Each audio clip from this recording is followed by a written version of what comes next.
पंडित जी, क्योंकि आज निर्जला एकादशी का व्रत लोग रख भी रहे होंगे, पूजा पाठ भी करेंगे, तो इसकी सही विधि क्या होनी चाहिए? देखो, सही विधि तो कोई क्या बताएगा कि भगवान विष्णु को कैसे प्रसन्न किया जा सकता है। सही विधि तो सेवरी के जूठे बैर खा करके भी वो प्रसन्न होते हैं। विदुर के यहाँ साग खा करके भी वो प्रसन्न होते हैं। ना उसमें कोई उपचार था, ना उसमें कोई विधि थी। वो भाव के भूखे हैं, वो तो भाव के भूखे हैं। वो क्रियाग्राही नहीं हैं, भावग्राही हैं। लेकिन कर्मकांड के आधार पर, आपका प्रश्न है कर्मकांड के आधार पर हम कैसा कर्मकांड करें जिससे कि हमारा कर्म भी पूरा हो और प्रभु भी प्रसन्न हो। तो इसका उत्तर ये है पूजा कि निर्जला एकादशी का व्रत और पूजन कैसे करना चाहिए। तो निर्जला एकादशी व्रत का सनातन धर्म में काफ़ी महत्व माना जाता है, इसलिए इस व्रत को पूरे मन के साथ करना चाहिए। मतलब कहने का ये है कि अंदर से इस व्रत को करने की इच्छा जागृत होनी चाहिए।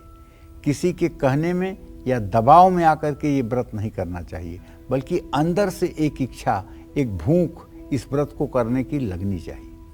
इस व्रत में प्रातः काल स्नान करके भगवान विष्णु की प्रतिमा के सामने व्रत रखने का संकल्प लेना चाहिए। निर्जला एकादशी व्रत के दिन सूर्योदय से अगले सूर्योदय तक जल और अन्न या किसी भी खाद्य पदार्थ का सेवन नहीं किया जाना चाहिए। अगर आपके लिए ये संभव ना हो तो फलों का रस, दूध, फलाहार का सेवन कर सकते हैं, लेकिन ये मैं अपने मन से कह रहा हूँ, ये शास्त्रों में नहीं लिखा है। शास्त्र में तो यही लिखा है कि निर्जला एकादशी का मतलब कि निर्जल रहिए। अपनी शक्ति के अनुसार व्रत किया जा सकता है, लेकिन ध्यान रखिएगा, बालक, वृद्ध और रोगी, तीन लोगों के ऊपर ये नियम लागू नहीं होता है। न तो बालक के ऊपर ये नियम लागू होता है, न तो वृद्ध आदमी के ऊपर ये नियम लागू होता है, और न तो किसी बीमार व्यक्ति के ऊपर ये नियम लागू होता है। ये लोग व्रत न भी करेंगे तब भी श्रीहरि की कृपा इनके ऊपर रहेगी। इस शुभ दिन भगवान श्रीहरि विष्णु की विधि विधान से पूजा करने के साथ, विधि विधान क्या है? पुरुष सूक्त के जो 16 मंत्र हैं, अगर आपको आते हैं तो उन 16 मंत्रों से 16 उपचार के द्वारा श्रीहरि विष्णु की पूजा करनी चाहिए।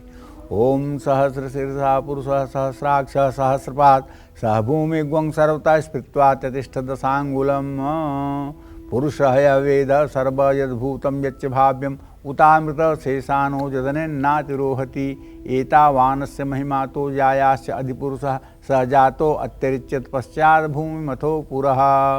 इस तरह से 16 मंत्रों को बोलने के साथ साथ 16 उपचार से भगवान विष्णु की पूजा करनी चाहिए। और ओम नमो भगवते वासुदेवाय का पूरे दिन जप करना चाहिए। ये द्वादशाक्षर मंत्र भवसागर से पार उतारने के लिए बहुत बलशाली है। निर्जला एकादशी की कथा को भी पढ़ना सुनना चाहिए। विष्णु सहस्र नामावली का भी पाठ करना चाहिए। भगवान विष्णु को पीला रंग बहुत प्रिय है, ऐसे में उन्हें पीले फल, पीले फूल, पीले पकवान, पीले वस्त्र, ये सब चीज़ें अर्पित करनी चाहिए। भगवान विष्णु की पूजा करते समय उन्हें लाल फूलों की माला भी आप चढ़ा सकते हैं, कमल का फूल चढ़ा सकते हैं। धूप, दीप, नैवेद्य, फल अर्पित करके उनकी आरती करें। तुलसी के पौधे और पीपल के पेड़ की पूजा करें, उन्हें जल चढ़ाएं, परिक्रमा करें और शाम को दीपक जलाएं।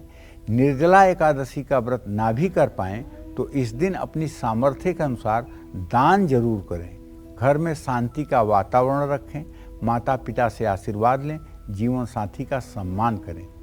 द्वादशी वाले दिन सूर्योदय के बाद जरूरतमंद लोगों को भोजन कराएं और अपनी क्षमता अनुसार उनको कुछ दान दक्षिणा भी करें और उसके बाद स्वयं भोजन करें।